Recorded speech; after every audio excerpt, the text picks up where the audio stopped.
Alright, I'm hoping that I can do this video in one take, with this voiceover in one take, because I don't really want to do more than one, and I'm pretty much ready to go to bed. So, let's hope I can do this.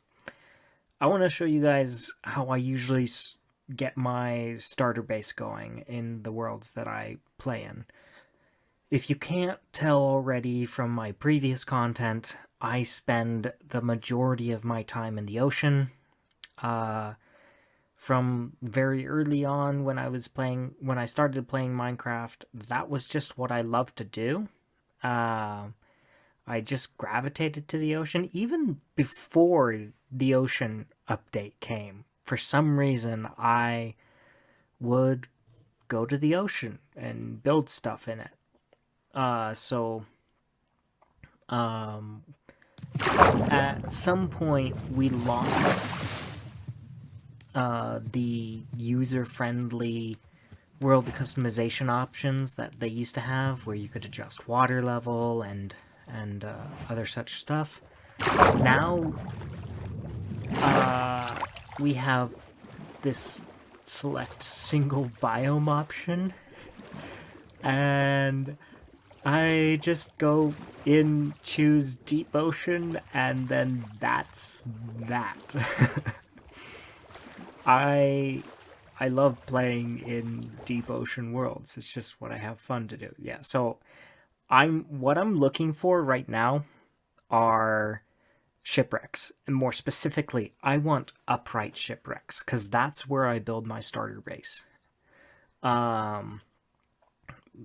The reason for that is because the upright shipwrecks have that cabin down below that has a door, and the door is very important for this, for the whole process.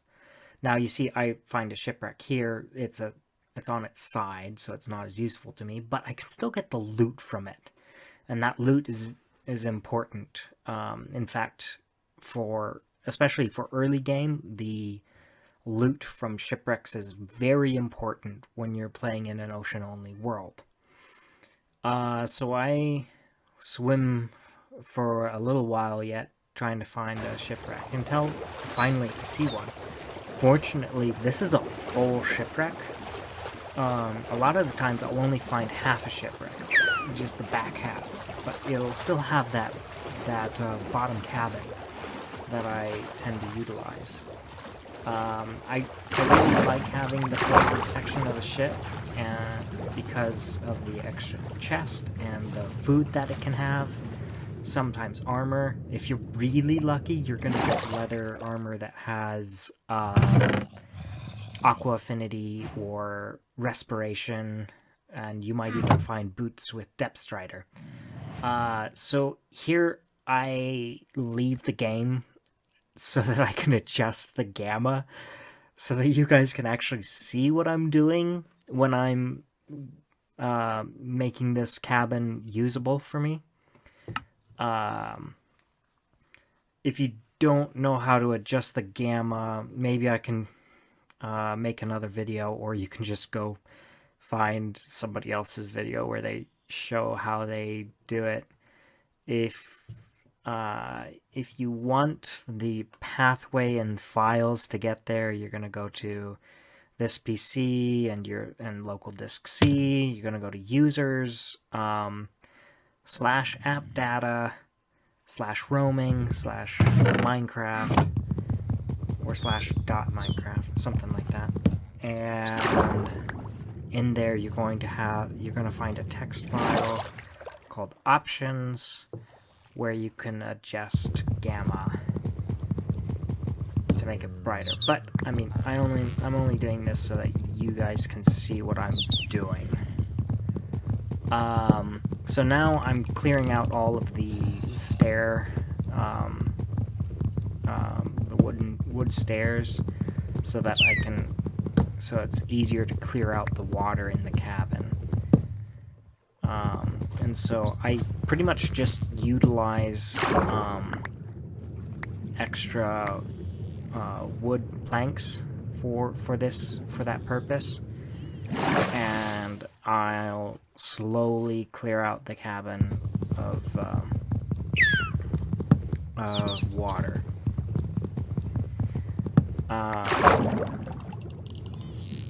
You can try to take time to get some sand from or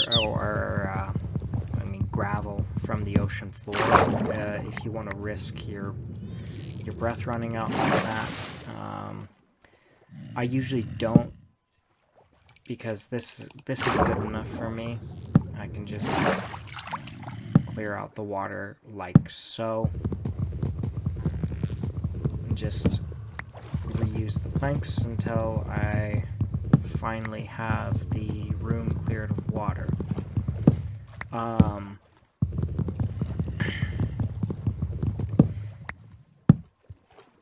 So while I clear out this room, I'll mention, a few of the things that I've encountered or discovered while playing an ocean-only world. One of those things is that the traveling trader is actually useful. Or is it traveling merchant? I forget what he's called, but he's useful. Do you know why? He has saplings. You can get saplings from him. There's no other way to get saplings except from him. Just imagine a world where you can't get trees. I mean, once you get to the Nether, you've got the warped forests and crimson forests, which, speaking of warped forests, if you haven't watched my 2 videos where I show how I plant warped forests underwater, you should watch those, because that's probably my favorite discovery in Minecraft, was A, that it's possible to make them grow underwater with the assistance of bone meal, and B, that it just looks so good. It just looks like the warped forest was meant to be an underwater forest. So I've almost got the cabin here cleared of water.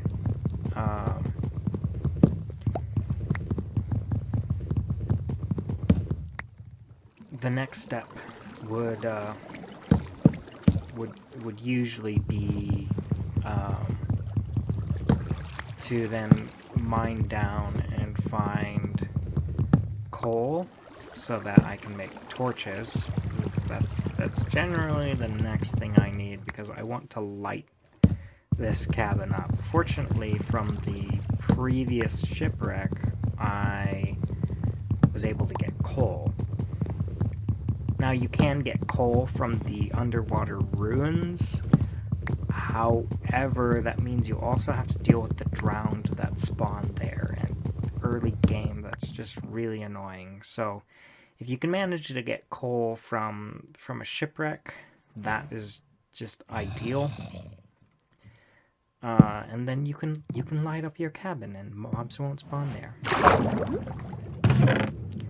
Right, and maybe check that chest before you actually do stuff, because then you can get more materials. I could have used those moss blocks to help clear the room faster. So, yeah, and more armor. More armor is always nice.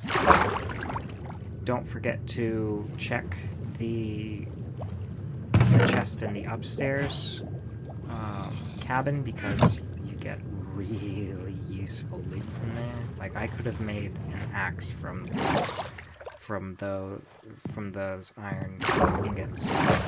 It would have made it go so much faster. I don't know why I didn't make an axe and cut through these. I guess usually it's just my tendency to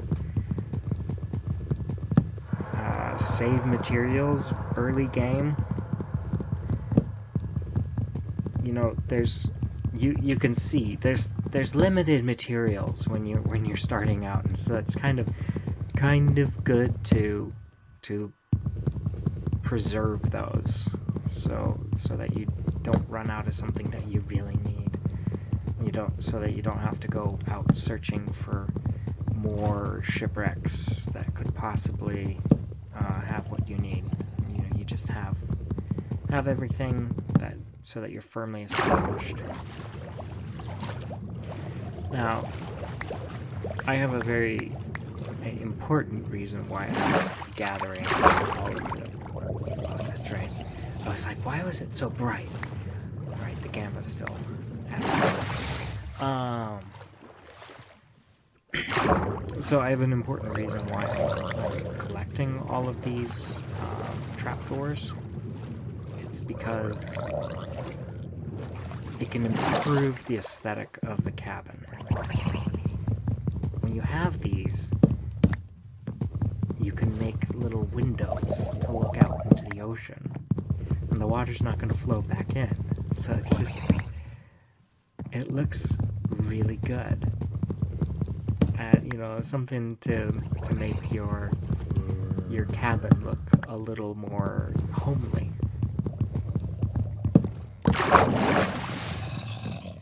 So there are two other problems with an ocean-only world.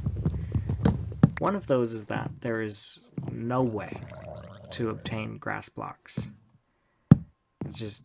They just don't exist.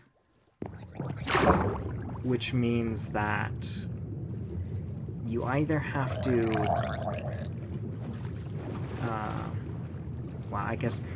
you either have to live without them, or you have to, at some point, cheat and bring them into the game. And then the other problem is that there's an issue with stronghold generation, and by issue I mean they don't generate.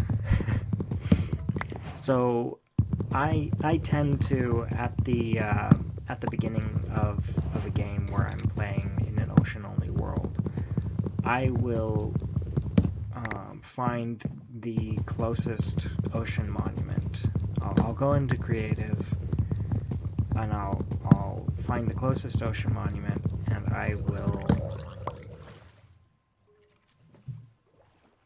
I'll make an end portal inside the one of the boss rooms, one of the Elder Guardian rooms, and I'll put a chest next to it that has some grass blocks. That way, I still have those. I can still go to the end, and I can still get grass blocks. And it just makes the game a little more pleasant.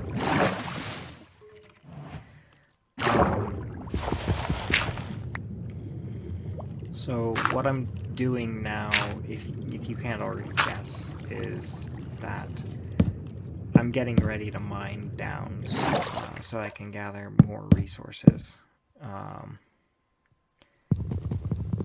And so the nice thing about the shipwrecks is they're just pretty much always, the upright shipwrecks are pretty much always on the seafloor, which means that you don't have to go very far to dig down, and you're already at level 32, 31, or maybe 33. I don't really recall, but you're pretty low, so it means that you also don't have to dig very far to find diamonds and other, and you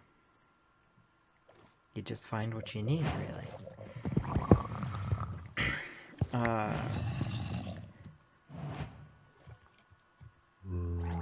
Oh, I'm remembering another thing that you can't. Well, two other things that you don't get, and they're kind of connected. There are no treasures for treasure maps to direct you to. They don't generate because they generate next to islands, but there are no islands in these ocean-only worlds, which means there are no treasure chests. So the maps that would normally direct you to that, the ones that you find in shipwrecks, they're just blank maps. They have nothing to offer. Which means that you also can't get the heart of the sea, which you find in those treasure chests. So sometimes I'll also choose to put one or two hearts of the sea,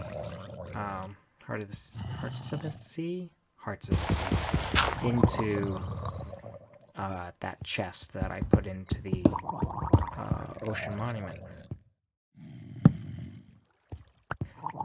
I hope you weren't too annoyed with all my rambling, and I hope that you found this useful. Like and subscribe for more, and maybe give suggestions.